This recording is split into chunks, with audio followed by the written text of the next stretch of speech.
Been silver screen presenting Brightburn 2019। कहानी टोरी और Kyle ब्रेयर से शुरू होती है, जो बच्चा पैदा करने के लिए संघर्ष कर रहे हैं। उनकी अलमारियां प्रजनन संबंधी किताबों से भरी हैं, जो उनके निरंतर प्रयासों को दर्शाती हैं। एक रात एक और प्रयास के दौरान टोरी को घर में एक अजीब कंपन महसूस होती है। दंपत्ति बाहर देखते हैं और पाते हैं कि उनकी संपत्ति के पास कुछ गिरा है। समय बीतता है। घरेलू वीडियो की एक श्रृंखला ब्रैंडन नाम के एक छोटे लड़के को बड़े होते हुए दिखाती है। बाद में टोरी उसके साथ छुपा छुपाई खेलती है जैसे जैसे वो बड़ा होता है। स्कूल में ब्रैंडन एक शिक्षक के सवाल का जवाब देता है और कैटलिन नाम की एक सहपाठी का ध्यान आकर्षित करता है। उस रात फार्म हाउस पर जब टोरी पेंटिंग कर रही होती है, ब्रैंडन नींद में चलने लगता है। वो तहखाने की ओर चलता है, उस रहस्यमय वस्तु की ओर खींचा चला जाता है जो उसे पृथ्वी पर लाई थी। जैसे ही वो उसके पास पहुंचता है, वो एक अजीब क्रोधित आवाज में मंत्र बोलने लगता है। टोरी उसे ढूंढती है और किसी तरह उसे शांत करती है। अगली सुबह ब्रैंडन लॉन मूवर चालू करने की कोशिश करता है। जब वो काम नहीं करता तो वो उसे आश्चर्यजनक ताकत से पूरे आंगन में फेंक देता है। उत्सुक होकर वो घूमते हुए ब्लेड के पास जाता है और अपना हाथ उसमें डाल देता है। उसे बिना एक खरोंच के तुरंत रोक देता है। बाद में परिवार टोरी, काइल, आंटी मेरली और अंकल नोआ के साथ एक डाइनर जाता है। जब नोआ ब्रैंडन को एक खिलौना बंदूक देता है, काइल तुरंत उसे डांटता है और इस विचार को नकार देता है। ब्रैंडन उसे रखने पर जोर देता है। परिवार उत्सव के बीच में ही डाइनर छोड़ देता है, जबकि एक वेट्रेस उन्हें जाते हुए देखती है। अगली सुबह काइल ब्रैंडन से बात करने की कोशिश करता है, लेकिन लड़का दूरी बनाए रखता है। काइल उसे बिना दांत को नुकसान पहुंचाए धातु का कांटा चबाते हुए देखता है। चिंतित होकर काइल उसे शिकार पर ले जाता है। वो ब्रैंडन को राइफल चलाना सिखाता है और उसके शरीर में हो रहे बदलावों का उल्लेख करता है, खासकर जब टोरी को उसके बिस्तर के नीचे लॉन्ड्री के विज्ञापन छिपे मिले थे। उस रात ब्रैंडन कैटलिन को उसकी बेडरूम की खिड़की के बाहर से देखता है, जबकि उसके लैपटॉप से सॉफ्ट रॉक संगीत बज रहा होता है। वो अचानक उसे बंद कर देती है, ये महसूस करते हुए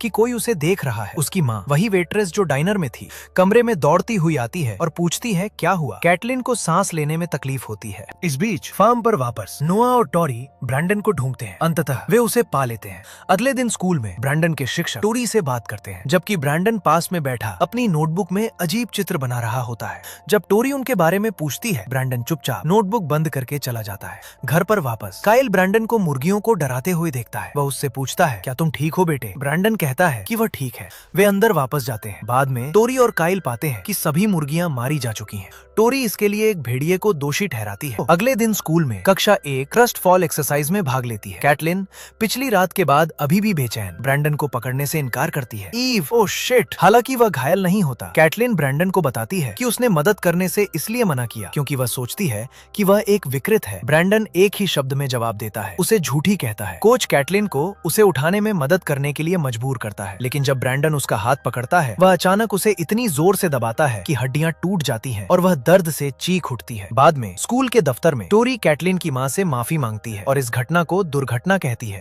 कैटलिन की मां उस पर विश्वास नहीं करती। वह मांग करती है कि ब्रैंडन को गिरफ्तार किया जाए, लेकिन शेरिफ मना कर देता है और कहता है कि लड़का स्कूल में विशेष सत्रों में भाग लेगा। ब्रैंडन बहस के दौरान चुपचाप बैठा रहता है, गंभीर और दूरी बनाए हुए दिखता है। कैटलिन की मां गुस्से में उसे एक मनोरोगी का बेटा कहती है। टोरी तुरंत उसका बचाव करती है। जैसे ही परिवार जाने लगता है, ब्रैंडन पीछे मुड़कर उसे एक ठंडी, परेशान करने वाली नजर से देखता है। उस रात ब्रैंडन काइल और टोरी को उसके बारे में फुसफुसाते हुए सुनता है। परेशान होकर टोरी उल्काओं के बारे में शोध करने लगती है। अचानक वह खलिहान से एक अजीब चमक आती देखती है। वह बाहर दौड़ती है और ब्रैंडन को हवा में तैरते हुए पाती है, उल्का की अजीब रोशनी से घिरा हुआ। जैसे ही वह करीब जाती है, वह एक डरावना वाक्यांश दोहराता रहता है, एक लो वह। बिना किसी चेतावनी के ब्रैंडन जमीन पर गिर जाता है और उल्का के तेज किनारे पर अपना हाथ काट लेता है। टोरी उसकी मदद के लिए दौड़ती है और उसे शांत करने की कोशिश करती है, लेकिन ब्रैंडन घबरा जाता है। वह चिल्लाता है कि वह आसमान से आया है और उस पर पूरी जिंदगी झूठ बोलने का आरोप लगाता है। फिर वह रात में भाग जाता है। टोरी जल्दी से काइल को ढूंढती है और उसे बताती है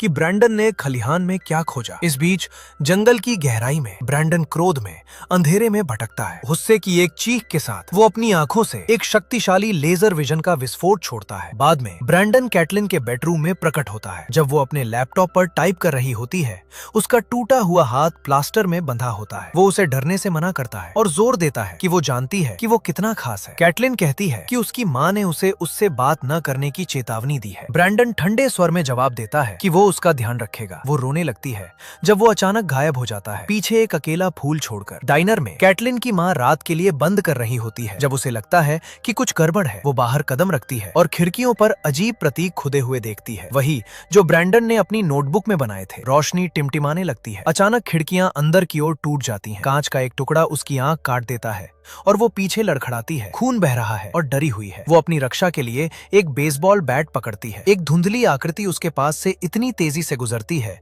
कि साफ नहीं दिखती। वो बेतहाशा बैट घुमाती है लेकिन कुछ भी नहीं लगता। घबराहट में वो वॉक इन कूलर के अंदर खुद को बंद कर लेती है। इससे कोई फायदा नहीं होता। लाल गर्म लेजर विजन की एक किरण स्टील के दरवाजे को कागज की तरह काट देती है। ब्रैंडन दरवाजा उखाड़ देता है, अंदर कदम रखता है और उसे घूरता है। फिर वो हमला करता है। सुबह होते होते ब्रैंडन शांति से अपने माता पिता को बताता है कि सब ठीक है और स्थिति संभाल ली गई है। डाइनर में शेरिफ और उसका डिप्टी भयावह दृश्य की जांच करते हैं। वे कैटलिन की मां के अवशेष और कांच पर ब्रैंडन के अजीब प्रतीकों में से एक उकेरा हुआ पाते हैं। बाद में मैरिली, जो ब्रैंडन की आंटी और एक स्कूल काउंसलर दोनों है, उससे बात करने की कोशिश करती है। हालांकि ब्रैंडन दूरी बनाए रखता है और खुद में सिमटा रहता है। सत्र कहीं नहीं पहुंचता। मैरिली पुलिस को बुलाने पर विचार करती है। उस शाम काइल एक बार में अपने दोस्तों से अपनी भड़ास निकालता है। वो कैटलिन के टूटे हाथ की घटना के बारे में बात करता है और अपना सबसे गहरा डर साझा करता है कि उसका बेटा एक राक्षस हो सकता है। इस बीच घर पर मैरिली बाथरूम में होती है जब रोशनी तेजी से टिमटिमाने लगती है। ब्रैंडन उसके घर पर प्रकट होता है, कहता है कि उसे बात करनी है। वो उसे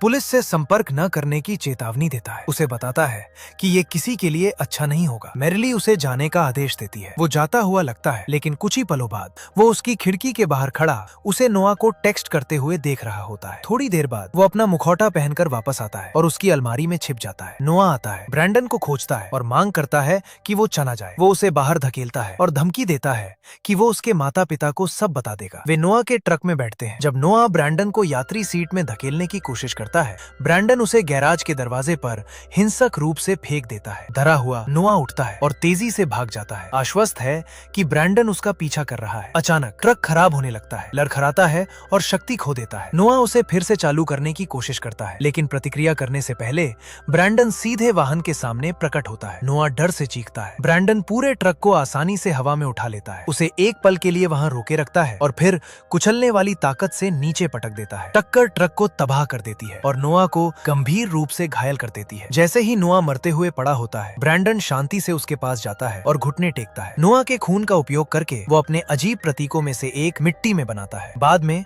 ब्रैंडन घर लौटता है और आराम से दावा करता है कि वो फुटबॉल खेलने गया था। वो अपनी गायब कमीज को ये कहकर समझाता है कि उसे धमकाया गया था। उस रात काइल को एक परेशान करने वाला सपना आता है। वो सपने में देखता है कि टोरी टूटी हुई उल्का के अंदर बच्चे ब्रैंडन को खोजती है और उसे गोद लेने का फैसला करती है। सपना तब अंधकारमय हो जाता है जब शिशु की आंखें घातक ऊर्जा से लाल चमकने लगती हैं। एक बजती हुई फोन काइल को जगा देती है। वो और टोरी अस्पताल दौड़ते हैं जहाँ वे मैरिली को सदमे में पाते हैं। वो उन्हें बताती है कि नोआ मर गया और ब्रैंडन पहले उसके पास आया था। काइल टुकड़े जोड़ने लगता है। अगली सुबह वे ब्रैंडन को नोआ की मौत के बारे में बताते हैं। उसकी एकमात्र प्रतिक्रिया एक सरल, भावनाहीन ठीक है। काइल और अधिक संदेहास्पद हो जाता है और उस पर शामिल होने का आरोप लगाता है। तुमने उसके साथ क्या किया? वो मेरा दोस्त था। ब्रैंडन अचानक भड़क जाता है और काइल को पेंट्री में धकेल देता है, दरवाजे तोड़ देता है। टोरी ब्रैंडन को उसके कमरे में भेज देती है। काइल को ब्रैंडन की कमीज खून से सनी हुई मिलती है। ध्यान देते हुए जब काइल पहले के लिए माफी मांगने की कोशिश करता है, ब्रैंडन फिर से एक सपाट ठीक है से जवाब देता है। काइल टोरी को खून से सनी कमीज के बारे में बताता है लेकिन वो ये मानने से इनकार करती है कि ब्रैंडन जिम्मेदार हो सकता है। इस बीच शेरिफ नोआ की मृत्यु के दृश्य का अध्ययन करता है और इसे डाइनर में मिले अजीब प्रतीक से तुलना करता है। वो महसूस करता है कि वे एक जैसे हैं। उस रात काइल ब्रैंडन के पुराने जन्मदिन कार्ड देखता है, टोरी को सांत्वना देने की कोशिश करते हुए, जो अभी भी सच को स्वीकार करने से इनकार करती है। अगले दिन काइल ब्रैंडन को शिकार की यात्रा पर ले जाने का फैसला करता है। जैसे ही वे जंगल की ओर निकलते हैं, शेरिफ ब्रैंडन को पहले की घटनाओं से जोड़ने वाली तस्वीरें लेकर ब्रेयर के घर पहुंचता है। टोरी उसके साथ बात करने से मना करती है लेकिन वो वापस आने का वादा करता है। जंगल में काइल और ब्रैंडन हिरन के पैरों के निशान का पीछा करते हैं। काइल ब्रैंडन को आगे चलने देता है। घर पर वापस टोरी ब्रैंडन की छुपी हुई नोटबुक खोजती है। अंदर उसे वही प्रतीक मिलता है जो डाइनर की खिड़की पर और दुर्घटना स्थल के पास देखा गया था। उसे परेशान करने वाले स्केच भी मिलते हैं। ब्रैंडन के अपने पोशाक में चित्र हैं, वेट्रेस की आंख में फंसे कांच का टुकड़ा, निर्जीव शव और एक रॉन्ग रोंगटे खड़े कर देने वाला वाक्यांश बार बार लिखा हुआ है, दुनिया को ले लो। टोरी घबराने लगती है। जंगल में ब्रैंडन निशानों का अध्ययन करता है, जबकि काइल चुपचाप अपनी राइफल उठाता है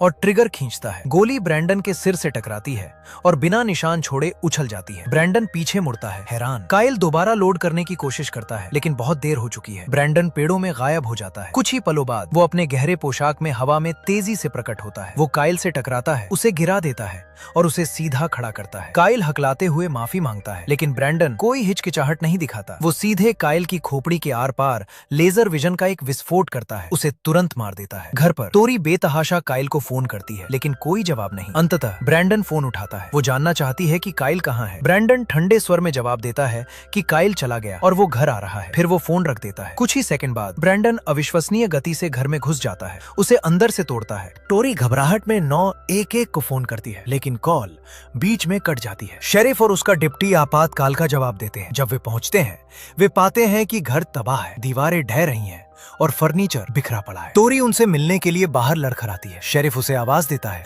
लेकिन वो जवाब दे पाए उससे पहले ब्रैंडन उस पर हमला करता है और उसे एक हिंसक हमले में मार देता है। टोरी चीखती है। वो और डिप्टी छुपने के लिए अंदर दौड़ते हैं। ऊपर टोरी छुपती है, जबकि डिप्टी अपना हथियार लोड करती है और सावधानी से मलबे के बीच से गुजरती है। वो बैकअप के लिए रेडियो करती है। उसकी आवाज कांप रही होती है। अचानक ब्रैंडन उसके सामने प्रकट होता है। पलक झपकते ही वो गायब हो जाता है और उसके पीछे फिर प्रकट होता है। डिप्टी को पर्दे के पीछे मार दिया जाता है। टोरी अफरा तफरी सुनती है और जम जाती है, क्योंकि ब्रैंडन शिकार जारी रखता है। वो चुपचाप एक खिड़की से बाहर निकलती है और जमीन पर जोर से गिरती है, घायल लेकिन अभी भी जीवित। वो खलिहान की ओर रेंगती है, जो एकमात्र जगह बची है। खलिहान के अंदर वो उस उल्का को देखती है जो ब्रैंडन को पृथ्वी पर लाई थी, और याद करती है कि एक बार इसने उसे चोट पहुंचाई थी। हताश होकर वो इसकी सतह से एक तेज टुकड़ा तोड़ती है। अंधेरे में वो वेट्रेस का विकृत शव खोजती है। टुकड़े को कसकर पकड़कर वो ब्रैंडन को बुलाती है। वो अपना गहरा हुड पहने हुए खलिहान में तैरता हुआ आता है। टोरी धीरे से बोलती है, उसे बताती है कि वो उसके लिए कितना मायने रखता है। धीरे धीरे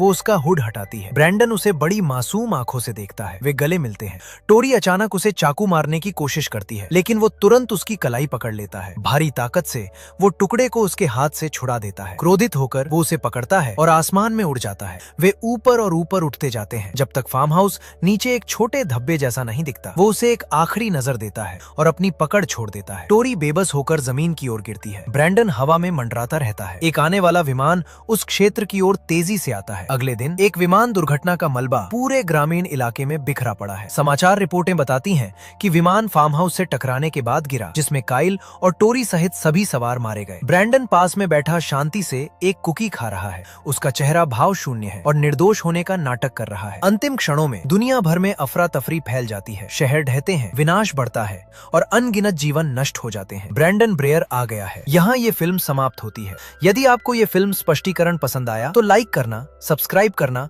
और अधिक रोमांचक रिकैप के लिए बेल दबाना न भूलें।